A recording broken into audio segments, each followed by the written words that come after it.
जय जय श्री हरिवंश प्रशंसित सब दुनी सारा सार विवेकित कोविद बहुगुनी। कैसे हु पापी क्यों न होए श्री हरिवंश नाम जो ले। अलक लड़े तीरीज के महल खवासी दे।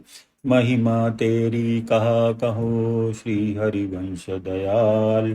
तेरे द्वारे बटत हैं सहज लाडली लाल।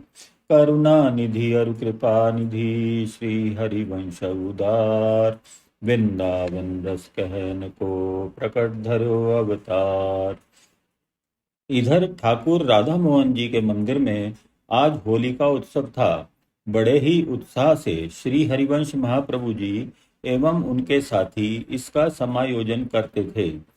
रंग बिरंगे गुलाल इत्र पड़ा हुआ टेसू के फूलों का रंग तन मन सभी को तरंगित कर देता था। शाम से ही दर्शनार्थी मंदिर की ओर आनंद की फुहारों में भीगने के लिए उमड़ पड़ते थे। आज श्री हरिवंश जी ने रंग गुलाल के पश्चात होली के पदों का गायन कार्यक्रम विशेष रूप से रखा था। अतः आने वाले सभी दर्शनार्थी पद गायन का आनंद प्राप्त करने हेतु वहीं बैठे हुए थे। श्री ठाकुर जी के रंग गुलाल के पश्चात होलिका पूजन एवं दहन का कार्यक्रम पूर्ण हो चुका था। पद गान की सभी तैयारियां पूर्ण हो चुकी थी। ठाकुर जी की आरती कराने के पश्चात आज भक्त वृंदों के स्वर में गोविंदा का स्वर न सुनकर श्री हरिवंश जी ने गंगू को समीप बुलाकर पूछा, आज प्रातः से ही गोविंदा दृष्टिगोचर नहीं हो रहा है। वह कहीं चला गया है या अथवा अस्वस्थ है।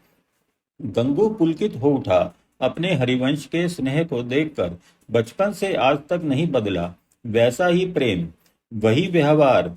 गंगू ने बताया, भैया आज तो वह प्रातः काल से ही अपनी जागीर के गांवों की ओर चला गया है। उसने ग्राम सुधार के अंतर्गत मध्य तथा द्यूत के विरुद्ध समझा समझा कर उनके परिवारों को बहुत कुछ शांति प्रदान की है। फिर भी कहीं त्योहार मनाने के आकर्षण में वे लोग आज पुनः मध्यप न बन जाएं, इसलिए प्रातः ही मुझसे कहकर कि आज मैं उत्सव में सम्मिलित नहीं हो सकूंगा, भैया सेवा में है। जब बाहर आए तब मैं गांवों की ओर चला गया हूँगा। यह बताकर मेरी ओर से क्षमा याचना कर लेना। अरे यह तो बड़ी ही प्रसन्नता की बात है। जन जागरण से बड़ी कोई सेवा नहीं, सर्वभूत हिते रतः। यही तो श्री स्वामिनी जी की आज्ञा है, उनकी अहेतु की कृपा का प्रधान कारण है। इसमें क्षमा याचना की कोई बात ही नहीं है। श्री हरिवंश जी ने कार्यक्रम प्रारंभ कर दिया। सर्वप्रथम उन्होंने ही एक पद सुनाया। दौकर तारिनु पटकत लटकत इत उत जात। हो होरी बोलत, होरी बोलत अति आनंद कुल का। दौकर तारिन पटकत लटकत इतुत जात। होरी बोलत अति आनंद कुल का। रसिक लाल पर मिलत कामिनी वंदन धूप। रसिक लाल पर मिलत कामिनी वंदन धूप। पिय पिचकारी न छिरकत, पिय पिचकारी न छिरकत तकी तकी कुमकुम पूरी।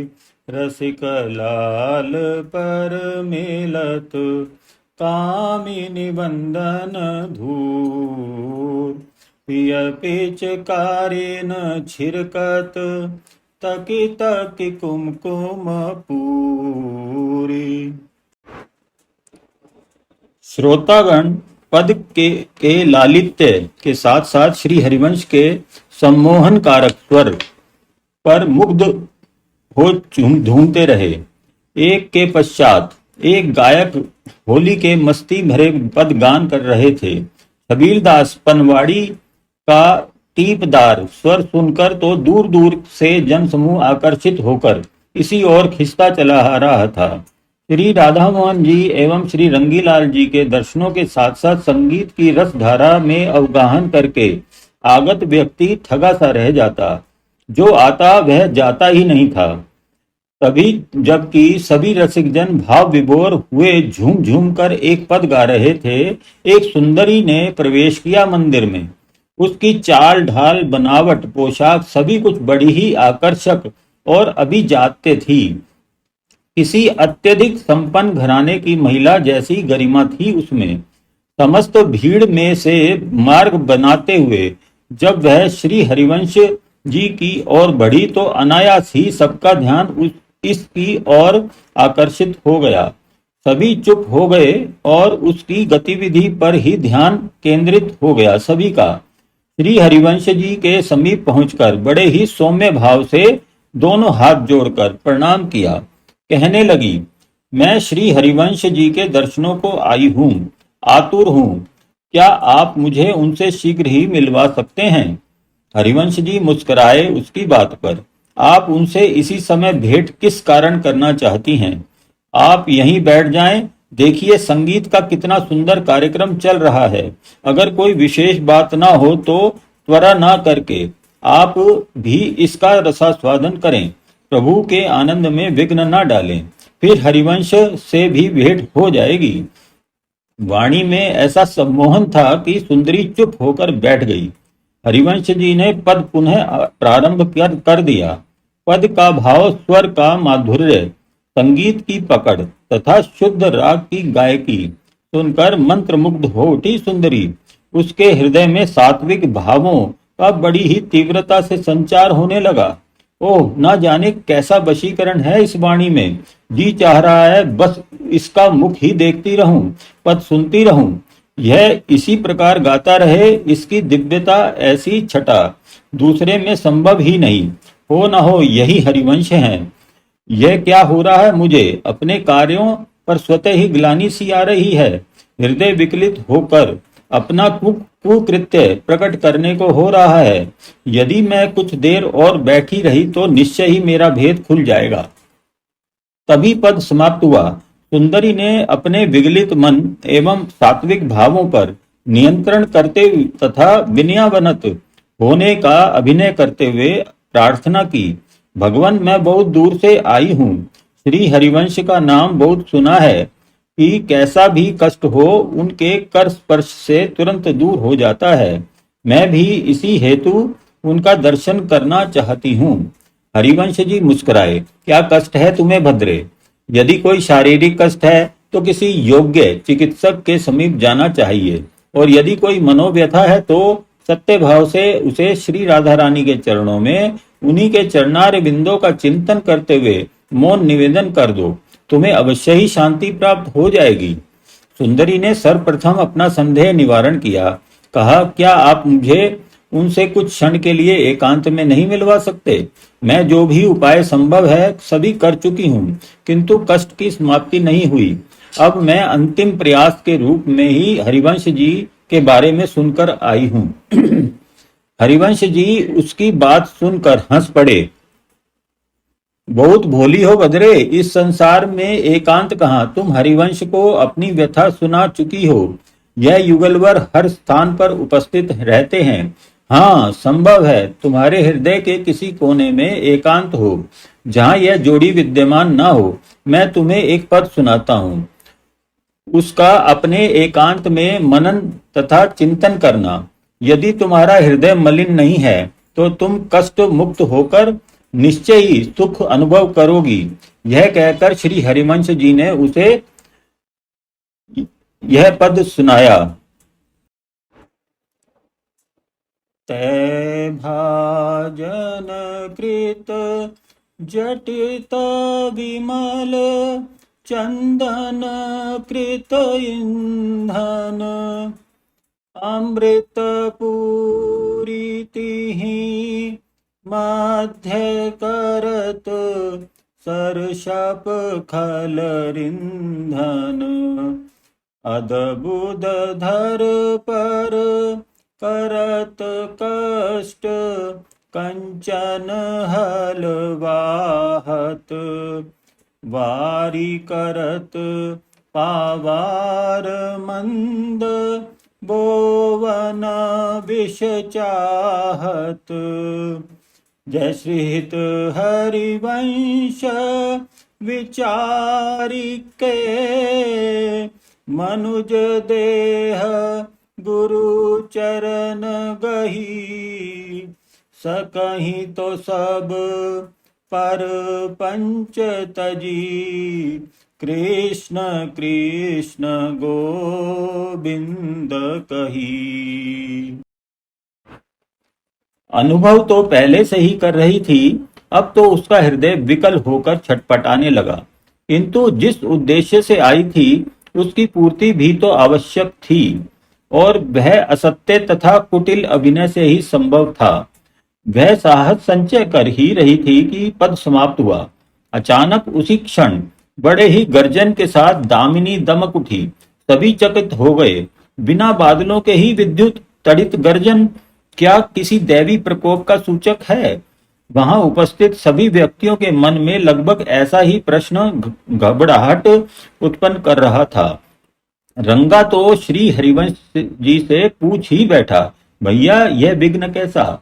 श्री हरिवंश जी, जो उस तड़ित गर्जन के साथ ही एक बार प्रभु की ओर निहार कर नेत्र बंद करके समाधिस्थ जैसे विराजमान हो गए थे, ने रंगा के प्रश्न करने पर नेत्र खोले।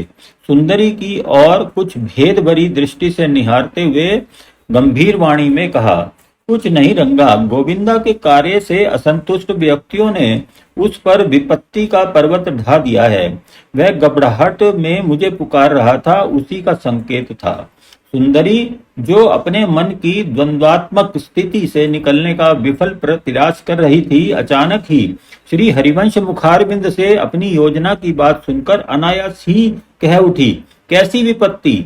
आपको कैसे ज्ञात हुआ कि गोविंदा पर विपत्ति आई है? गांव में अग्नि का तांडव हो रहा है। सत्य स्वयं के ही मुख से श्री जी के सम्मुख प्रकट हो गया।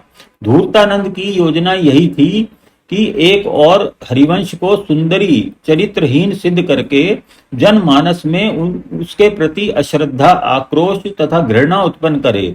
दूसरी ओर ग्रामवासियों में मदनानंद के विरोध से हमारा विनाश हो जाएगा, यह भय समा जाए तो फिर कभी भी किसी को भी मदनानंद का विरोध करने का साहस ही नहीं रहेगा। श्री हरिवंश जी अत्यंत गंभीर हो गए थे। गंभीर स्वर गूंजा, सुंदरी, बाहर की अग्नि तो शमन हो चुकी, अब तो अग्नि बाहर नहीं तुम्हारे मन में ही लगी हुई है। यदि ऐसा न होता तो तुम यह कैसे कहती मुझे कहीं से अग्नि की सूचना प्राप्त हुई है? मैंने तो आग की चर्चा तक नहीं की थी। सुंदर चर्म और वेश में छिपी हुई नागिन, तुम षड्यंत्रों द्वारा भोले भाले ग्रामीणों को सताने का कुचक्र रचने वाली पापिन हो। स्वर्ण घट में रखा हुआ हलाहल हो। मायाविनी, तेरे हृदय का भेद जिस प्रकार तेरे ही मुख से स्वतः ही खुल गया है, उसी प्रकार तेरे अंतर की कालिमा तेरे मुख पर परिलक्षित हो रही है। पापिष्टे, पश्चाताप की अग्नि में तप तथा अपना काला मुंह लेकर यहाँ से शीघ्र ही निकल जा। सभी देख रहे थे। श्री हरिवंश श्री राधा रानी की और निहारते हुए भक्त परवश गोविंदा के कष्ट को सोचकर अविरल अश्रुपात कर रहे थे। उधर गौरांगी सुंदरी का मुख कज्जल की कालिमा जैसे किसी ने मल दी हो, ऐसा घोर कालिमा युक्त हो गया था। सुंदरी तो अपने अंगों का वर्ण देकर चीख मारकर बेसुध ही हो गई थी। धूर्तानंद की धूर्तता का षड्यंत्र असफल हो चुका था। भाग चले थे सभी। जिसके हाथ जो साधन लगा, दौड़ते दौड़ते अग्निशमन का, उसने वही ले लिया। खेतों के समीप पहुंचकर कृषकों ने देखा, फसल तो बस कुछ दिनों पश्चात ही काटी जानी थी, जल रही है। जिनकी फसल कट चुकी थी, उनके खलियान जल रहे थे। विनाश लीला का चौतरफा तांडव हो रहा था। अग्निदेव अपनी लाल लाल जीवा से वर्ष भर की संपूर्ण आशाओं को, उनकी इनकी समृद्धि की को, प्रसन्नता को चाटे जा रहा था। बुझा तो तब सकते थे जब अग्नि कहीं एक और लगी हो, हालांकि वह भी प्रयास ही होता, परंतु यह चतुर्दिक दावानल को तो दैव ही बुझा सकें तो बुझा सकें। ये तो निरुपाय मूक जड़वत देखने के अतिरिक्त और कर भी क्या सकते थे। सभी को लगभग एक ही विचार आ रहा था। प्रतिवर्ष की परंपरा को तोड़ने का दुष्परिणाम है यह। कोप है स्वामी मदनानंद का। सत्यानाश हो इस गोविंदा का, जिसने हमारी मति पर ऐसा आवरण डाल दिया कि हमने स्वामी जी का, लक्ष्मी वाहन धूत क्रीड़ा का तथा अपनी रक्षिका मां काली के चरणामृत का उपहास किया, अपमान किया तथा त्याग दिया। मिट्टी, पानी, रेत जिस पर जो उपाय पा रहा था, अग्नि पर डालते जा रहे थे। गोविंदा भी प्रयत्नशील कर्मठ कार्यकर्ता की भांति जुटा हुआ था अग्नि को शांत करने में। साथ ही साथ वह निरंतर सभी को आश्वासन देने का प्रयास भी कर रहा था। यह दैवी प्रकोप नहीं है, यह उन स्वार्थांध ढोंगियों का कुचक्र है जिसे तुमने पहचान लिया है। वे तुमसे इस अन्न धन को ले जाने में विफल रहे तो उन्होंने तुमको भी इसका लाभ न मिले, यह सोचकर यह दान भी कृत्य किया है। श्री गुरुदेव का स्मरण करते चलो, वे निश्चय ही हमारा कल्याण करेंगे। एक युवक को गोविंदा पर बहुत देर से, तब से जब उसने भाषण दिया था, अत्यंत क्रोध आ रहा था। क्रोध का कारण था पीने पिलाने खेलने के स्थान पर वयोवृद्धों द्वारा उसकी राय मानकर संकीर्तन करना। वह तो आज जी भर के पीना चाह रहा था, उसका हृदय ही टूट गया था। इस समय अनुकूल परिस्थिति समझकर पकड़ लिया उसने गोविंदा को। कमीने नीच, यह उन स्वामियों का नहीं अपितु तेरा षड्यंत्र है। अगर नहीं है तो बुला अपने उस गुरु को जिसके गुण निरंतर सुनाता जा रहा है। करवा नहीं उन्हीं से यह अग्नि शांत, नहीं तो आज तू भी इसी में स्वाह होगा। भूमि से ऊपर दोनों हाथों पर अधर उठा लिया उसने गोविंदा को और ले चला जलते हुए खेतों की ओर। सभी ग्रामवासी जो इस समय स्वयं ही गोविंदा को गलत समझ रहे थे तथा अपना विवेक खो बैठे थे, हतप्रभ से यह दृश्य देखते रहे। गोविंदा 8 वर्ष में पुकार रहा उठा, गुरुदेव गुरुदेव, मुझे अपने प्राणों का मोह नहीं, किंतु क्या सत्य पर असत्य की विजय होगी? क्या श्री जी की महिमा धूमिल हो जाएगी? क्या भक्त प्रहलाद की कथा असत्य सिद्ध होगी? क्या दानवों का कुचक्र अंततः सफल हो जाएगा? अब तो आप ही अपने विरध की लाज बचा सकते हैं गुरुदेव। यही वे क्षण थे जब मंदिर में विद्युत विलास हुआ था।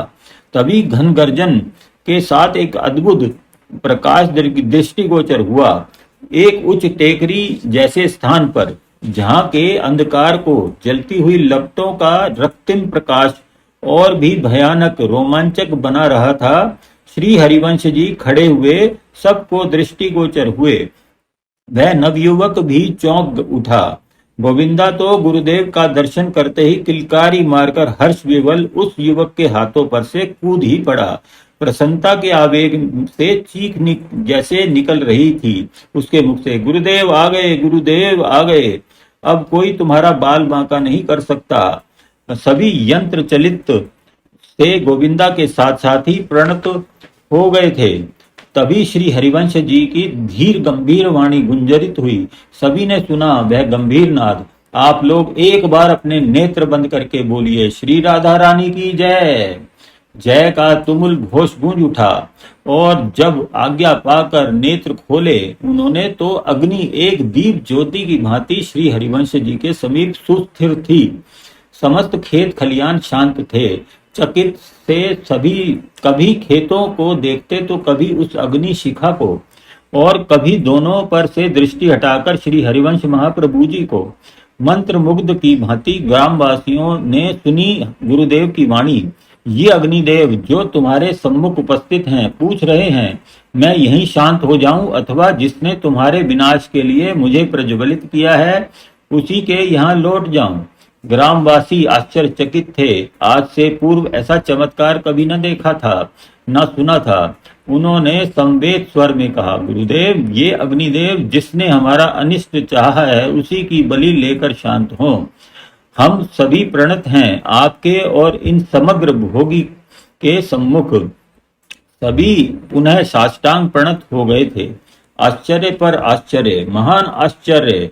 ज्योति स्वतः ही जा रही थी एक और धीरे धीरे नेत्रों से ओझल हो गई, और जब उधर से नेत्र हटे तो टेकरी पर कोई नहीं था। गुरुदेव अंतर्ध्यान हो चुके थे। श्री गुरुदेव के प्रति सभी श्रद्धावनत हो चुके थे। वे उन्हें वहां न पाकर गोविंदा से पूछने लगे, अरे भैया, गुरुदेव कहाँ चले गए? हमारे रक्षक कहाँ गए? आज गोविंदा इनके कुछ देर पूर्व के व्यवहार से क्षुभित था। श्री गुरुदेव ने ही अपने विरध तथा उसके जीवन की रक्षा की थी। एक वयोवृद्ध जो गोविंदा से पुनः वही प्रश्न करने लगे तो उसका क्षोभ वाणी में प्रस्फुटित हो उठा। काका जी, मुझसे क्या पूछते हो? मैं तो नीच, अयोग्य और ढोंगी हूँ, षड्यंत्रकारी हूँ। आप सबको गलत मार्ग पर चलने को प्रोत्साहित करता रहा हूँ।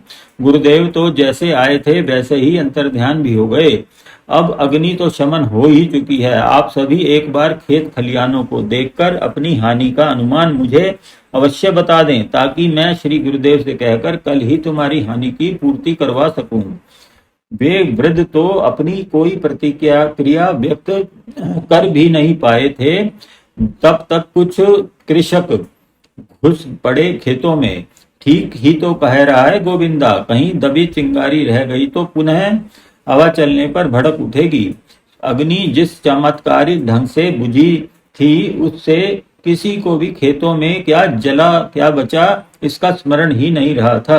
अब गोविंदा के स्मरण दिलाते ही वे खलियानों की ओर भी दौड़े तथा थोड़ी देर पश्चात प्रफुल्ल बदन चमत्कृत युवकों ने गोविंदा को कंधे पर उठा लिया। भैया, हमारा अपराध क्षमा कर दो। तुम सच ही कह रहे थे कि लक्ष्मी सत्य और प्रभु कृपा से ही प्राप्त होती है। श्री गुरुदेव सर्वसमर्थ हैं। प्रकृति के पंचभूत भी उनके वश में हैं। तभी तो नुकसान की तो बात ही क्या, भूस भी अनाज हो गया। लहलहाती फसल का तिनका भी काला नहीं हुआ। गोविंदा के नेत्रों में श्री हरिवंश जी की कृपालुता का स्मरण कर अश्रु झिलमिला आए। रोमांच हो रहा था उसे। नेत्र बंद कर एक क्षण के लिए श्री गुरुदेव का ध्यान किया, फिर उन सभी ग्रामवासियों को संबोधित किया। भाइयों, आज तक मैंने आप सबको समझाने का प्रयास किया, किंतु आप विश्वास न कर सके। आज मेरे कारण श्री गुरुदेव को महान कष्ट उठाकर यहाँ इस अग्नि का पान करना पड़ा है। गुरुदेव का प्रत्यक्ष दर्शन और उनकी कृपा का अनुभव आप सभी ने किया है। अब कहने को कुछ शेष नहीं है। मैं जा रहा हूँ। उसको अपना ईश्वर समझे, स्वामी समझे या अथवा गुरु माने। अपना अन्न धन अपने समीप सुरक्षित रखें अथवा लुटा दें। अब नहीं रोकूंगा। आपकी वस्तु, आपकी इच्छा। आपको शराब और जुआ प्रिय है, यह मैंने अनुभव कर लिया है। इन वस्तुओं के निषेध करने के कारण ही एक भाई मुझे अग्नि में डालकर भस्म कर देना चाहते थे। अब मैं कुछ नहीं कहूंगा। जय जय श्री हरिवंश। मुड़कर एक पग भी तो आगे नहीं बढ़ पाया था कि जय जय श्री हरिवंश का तुमुल घोष गूंज उठा सैकड़ों कंठों से। दौड़कर दूर खड़ा अपराधी की भांति संकुचित वही युवक भीड़ में से निकलकर गोविंदा के चरणों में गिर पड़ा। मुझे क्षमा कर दो भाई, मैंने श्री गुरुदेव पर अश्रद्धा व्यक्त करके अक्षम्य अपराध किया है। अब यदि आपने हमारा त्याग किया तो मैं अपना आत्मदाह करके ही प्रायश्चित पूरा कर सकूंगा। मुझे क्षमा। गला रुंध गया था नवयुवक का अपनी आत्म पीड़ा से, गिलानी से। उसके नेत्रों से अविरल अश्रुपात हो रहा था। एक वृद्ध ने प्रस्ताव रखा, भैया तुम इस समय यहीं रुक जाओ। हम सभी तो तुम्हारे और श्री गुरुदेव के अपराधी हैं। कल प्रातः हम सभी को श्री गुरुदेव से क्षमा प्रदान कराने के लिए उनके चरणों तक ले चलो। हमें क्षमा के साथ साथ श्री गुरु दर्शन तथा चरणारविंद की शरण तथा श्री राधा रानी की कृपा का पात्र भी बनवा दो भाई। अपने आप तो हम जैसे अपराधी उनके सम्मुख जाने का भी साहस नहीं कर सकते हैं। श्री गुरुदेव की ऐसी अहेतु की कृपा का अनुभव करके भी यदि कोई इस कल्याण मार्ग पर ना चले तो उससे बड़ा मूर्ख कौन होगा। गोविंदा उनकी मति में ऐसा आमूल चूल परिवर्तन देखकर हर्ष विवल हो गया। सभी ग्रामवासियों ने श्री हरिवंश नाम का तुमुल घोष करते हुए पुनः संकीर्तन प्रारंभ कर दिया था। ध्रुत और मध्य त्यागने की तो शपथ वे प्रथम ही ग्रहण कर चुके थे।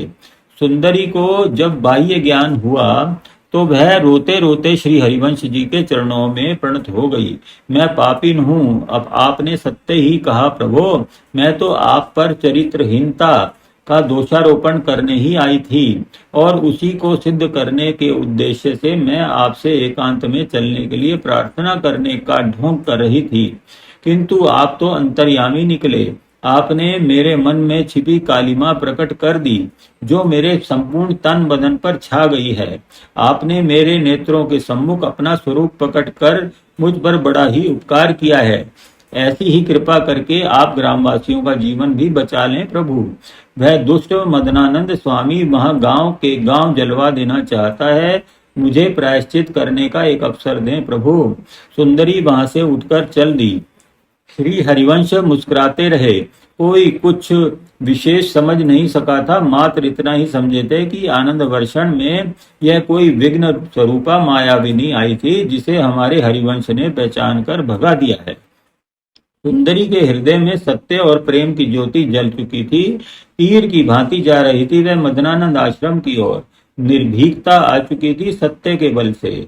वह मदनानंद को कुकृत्यों का फल बताकर सावधान करने तथा अपना स्वरूप दिखाकर पाप का प्रत्यक्ष परिणाम दिखाने जा रही थी।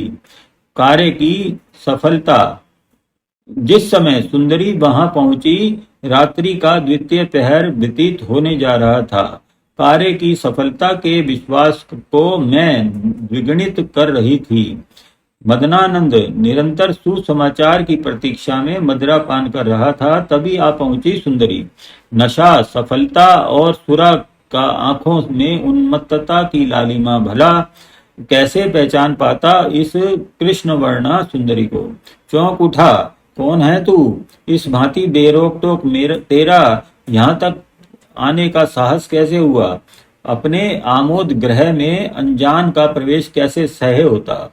कालिमा युक्त चर्म होने पर भी क्षणिक हित के सत्संग ने सुंदरी के हृदय में उस दुराचारी की कल्याण कामना जागृत कर दी थी जिसने उसे नारी जीवन का कलंक बना दिया था।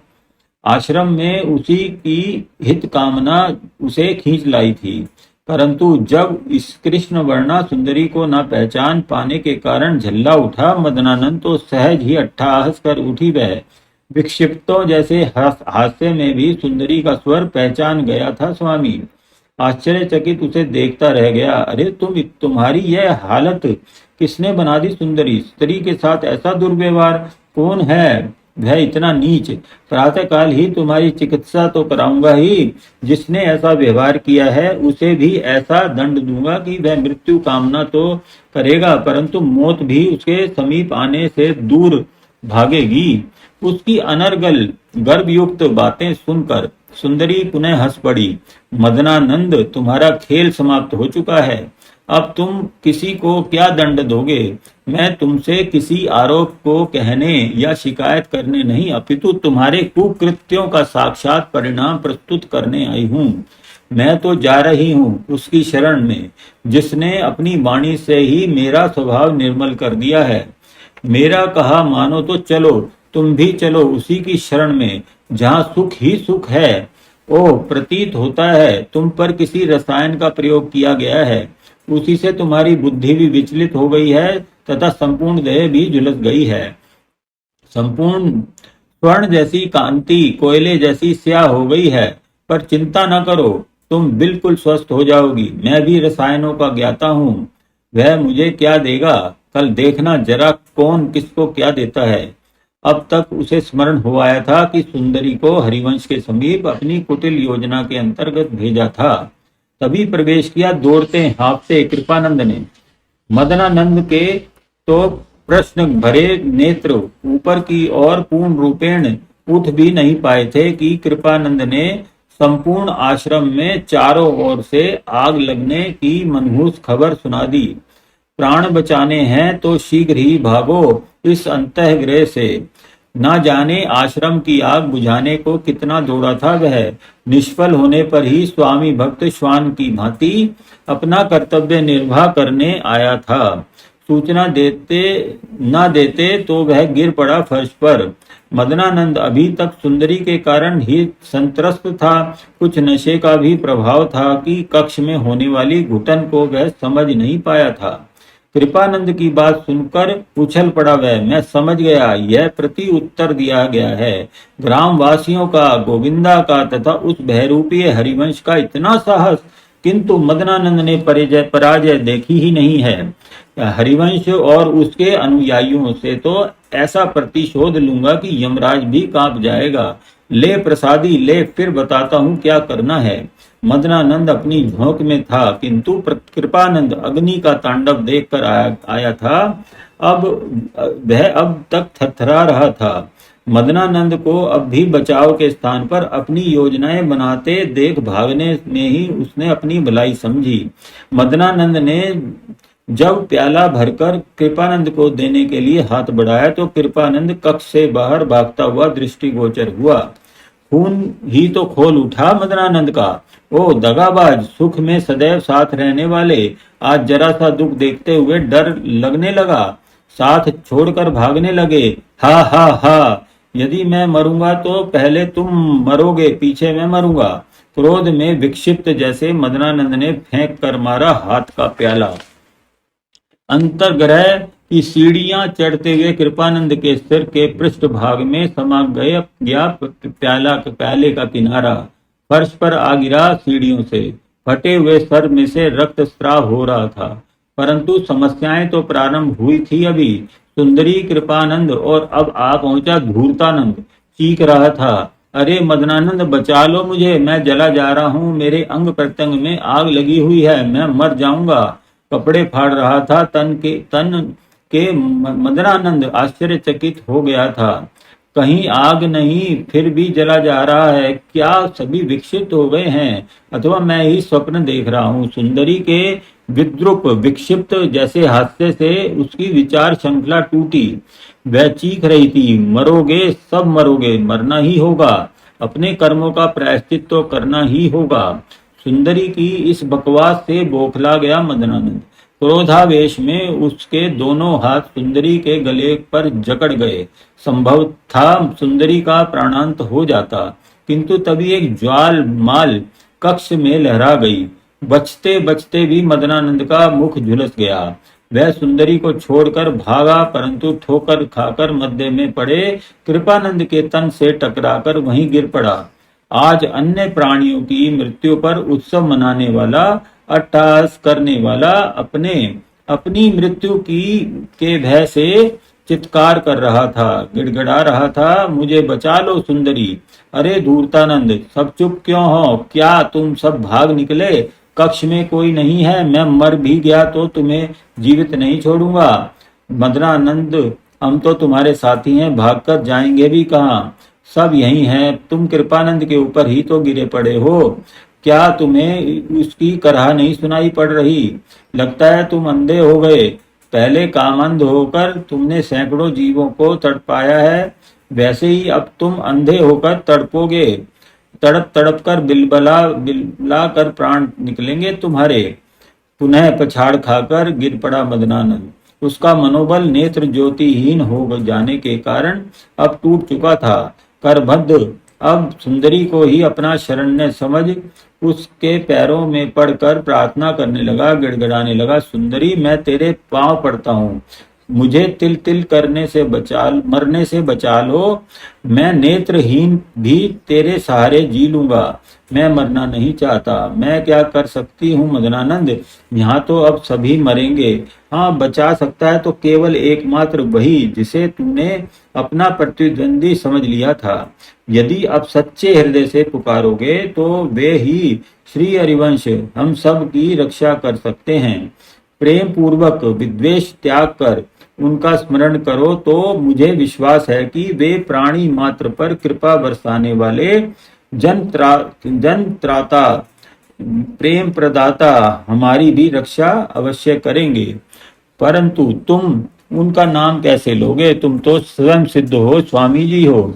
नहीं नहीं सुंदरी, मुझ में कोई सिद्धि नहीं, कोई शक्ति नहीं। मैं पाखंडी हूँ। मुझे इस घुटन में से निकाल कर मृत्यु के मुख में जाने से बचा लो। मैं उन श्री हरिवंश की शरण में चलने के लिए तैयार हूँ।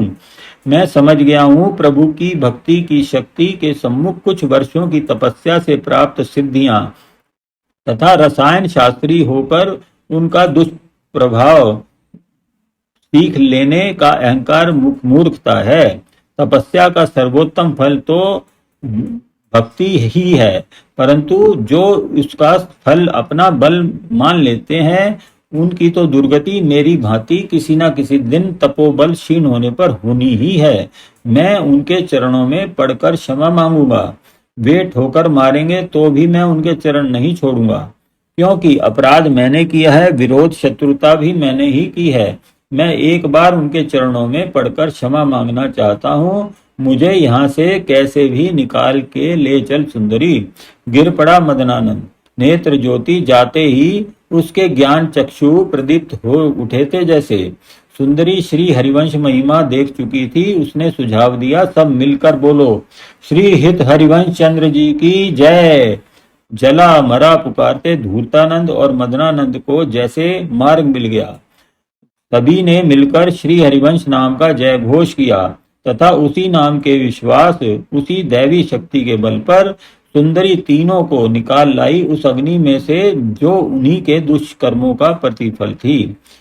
हरिवंश नाम स्मरण करते हुए सभी ने ज्वाल मालाओं से दूर खुले मैदान में गगनचर की साक्षी में ही रात्रि व्यतीत की। जय जय श्री हरिवंश।